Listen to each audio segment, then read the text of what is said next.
Hello everyone, a very good morning to all. So in this video, we'll be discussing about oxides of group 15 elements. So the major oxides for group 15 elements are the trioxides and the pentoxides. In addition, some other oxides are also known. Say for nitrogen, we have the oxides with nitrogen ranging from +1 to +6 oxidation state. So as nitrogen is less electronegative than oxygen, so it is always going to be in positive oxidation state. We can say it will always going to act as a cation in when it is attached to oxygen, or whenever there are compounds of nitrogen and oxygen, nitrogen will definitely always act as a cation. So these are the oxides: N2O, where nitrogen is in +1 oxidation state, NO, where nitrogen is in +2 oxidation state. Then we have N2O3 +3. Then we have NO2 and N2O4, where nitrogen is in +4 oxidation state. The second last one is N2O5 with nitrogen in +5, and then we have NO3. This NO3 is unstable. Here nitrogen is in +6 oxidation state. There exists p-pi multiple bonding between all these compounds between nitrogen and oxygen. But NO3 is unstable and all are gaseous in nature except for N2O5, which can exist as solid at room temperature. We'll be discussing its properties, its physical existence in detail later on. So these all are acidic in nature, and as we are moving down towards the higher oxidation state, the acidic nature is increasing. So first oxide for nitrogen, which we are going to discuss here, is N2O, that is dinitrogen monoxide, which is also called as nitrous oxide. So it is prepared from ammonium nitrate. When ammonium nitrate is taken, it is heated, we get the formation of nitrous oxide along with the release of water molecules. Also, it can be prepared by the reduction of aqueous nitrous acid with hydroxylamine or hydrozoic acid.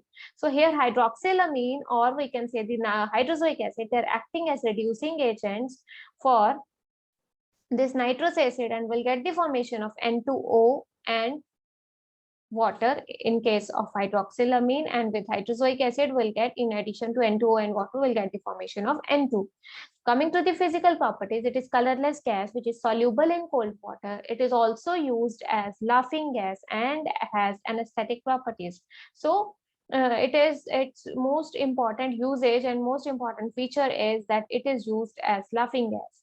Now coming to the chemical properties, it is used as oxidizing agent for some metals and non-metals such as copper, sulfur, carbon, phosphorus, and it itself will get reduced during its oxidizing action. It itself will get reduced to nitrogen, N2. Coming to its structure is almost isoelectronic with carbon dioxide. Carbon dioxide is linear in nature. Also, the structure is also linear. But as CO2 is not having any dipole moment, because the structure is not spherical, it is symmetrical. But in case of N2O, it has dipole moment because of the electron activity difference between nitrogen and oxygen. So next we have nitrogen monoxide, that is NO. It is an intermediate compound in the synthesis of nitric acid. So this we already discussed that this NO is formed as intermediate in the synthesis of nitric acid. So when we treat ammonia with oxygen, this is how it is prepared during the Ostwald process. So here 4 moles of nitrogen monoxide is obtained.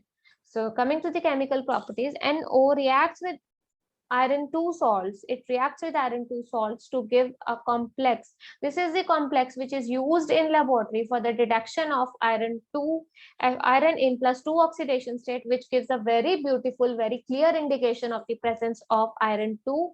That is ring test.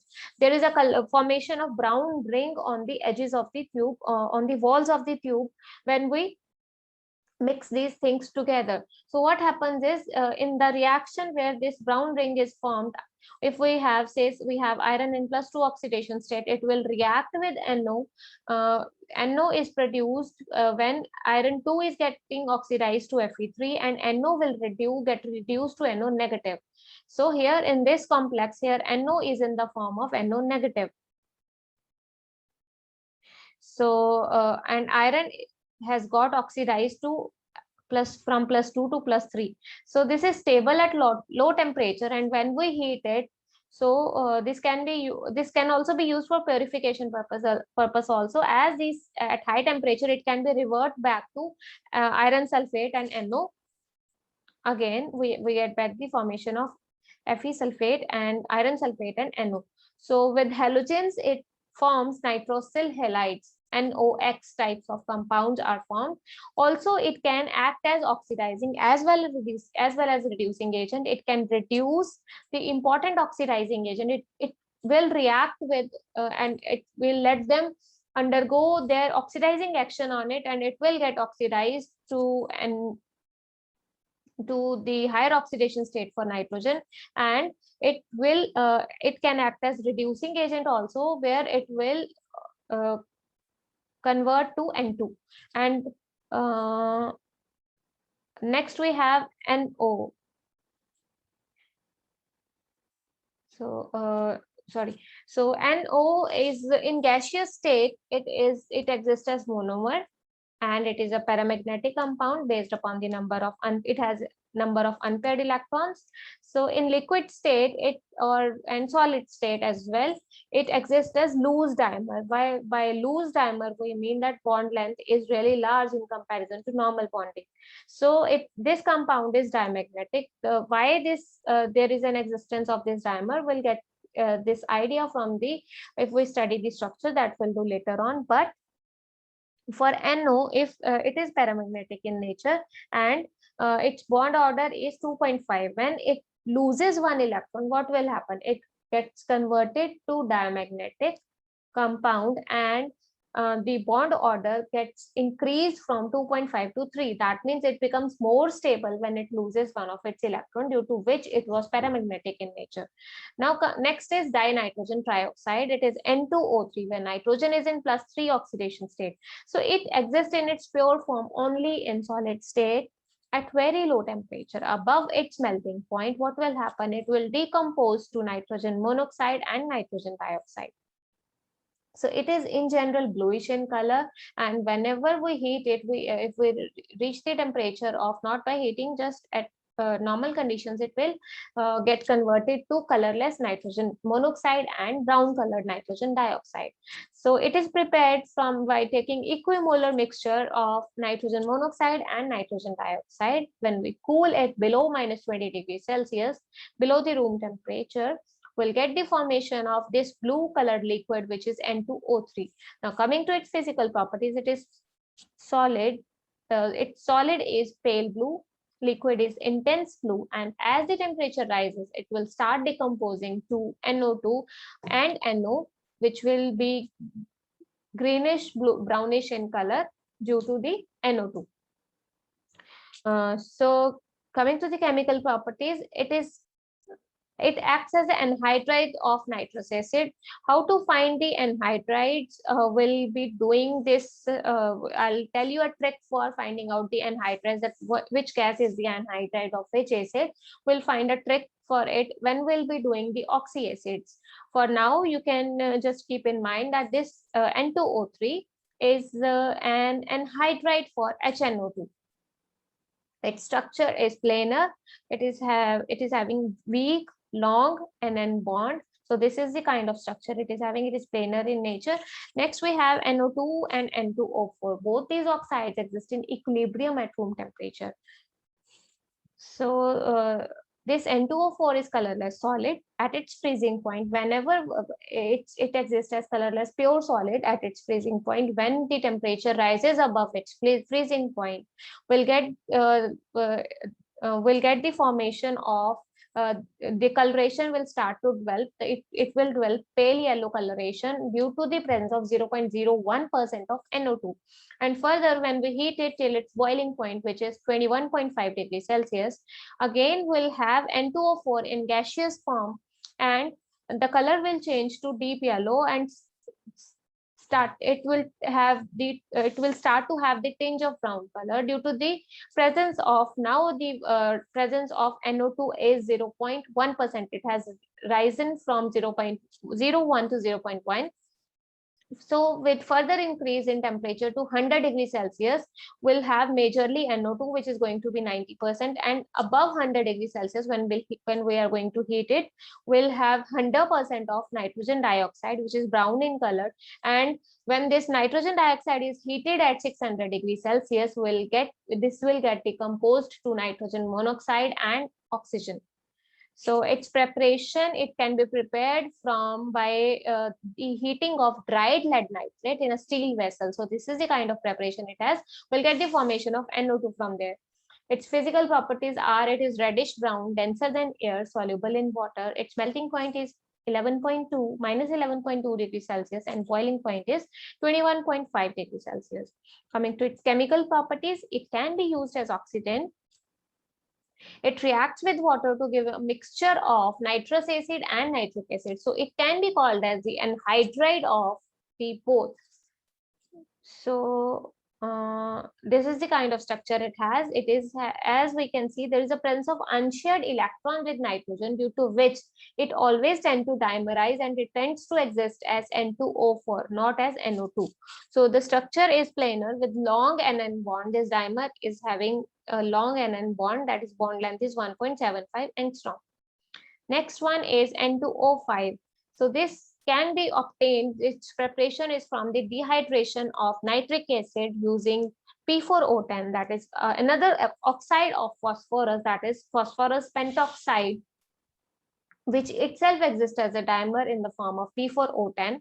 Actual name is phosphorus pentoxide. So when we treat HNO3 with phosphorus pentoxide acts as a dehydrating agent. It will extract out moisture from it, and it will lead to the formation of N2O5, which is anhydride of nitric acid, and with that we'll get metaphosphoric acid. Its physical properties are, it is a white crystalline solid, the only nitrogen oxide of nitrogen which is solid in nature, which it sublimes at 32.4 degrees Celsius and is deliquescent in character. So it, with water, it gives nitric acid. It acts violently as oxidizing and reducing agent for both metals and non-metals. Its structure, it possesses different structure in solid as well as and in gaseous state. So in both the physical state, it is having different structures. As solid, it exists as ion. It exists in the form of an ionic compound, which is NO2 positive, NO3 negative, and in gaseous form, it exhibits this kind of planar structure. So this is the kind of structure it exhibits. Now we come to the oxides of phosphorus. Phosphorus exists in the form of three oxides. P2, we can say phosphorus trioxide, tetroxide, and pentoxides. All of them exist in the form of dimer, as not indicated by their name. Their names are phosphorus trioxide, which means two phosphorus, that is P2O3 for phosphorus trioxide. Phosphorus tetroxide is going to be P2O4, and pentoxide is going to be P2O5. But based upon their vapor density measurements, it was found that they all exist in the form of dimer. In P4O6, we are first taking up P4O6 here. Phosphorus is in +3 oxidation state. So its preparation can be done by heating phosphorus, white phosphorus, especially in limited amount of air, where we'll get the formation of P4O6. Also, along with P4O6, we'll get some amount of P4O10. So which can be prepared from by treating again the white phosphorus in excess of oxygen. So this P4O10 is solid at 60 degrees Celsius. This can be separated by condensing the vapors of P4O10, and we can separate these two oxides of phosphorus. Now P4 remains in unreacted form. Same is the reaction upon the exposure of UV light. What will happen is white phosphorus get converted to red phosphorus. So we at that point will get the formation of red phosphorus along with that. But in case, so we can separate P4O6 from red phosphorus based upon the fact that red phosphorus is insoluble in organic solvents and P4O6 is soluble in organic solvents. So we can separate out P4O6 by dissolving it in organic solvent, where this will remain behind because it is not soluble. It is soft white crystalline solid with garlic-like odor.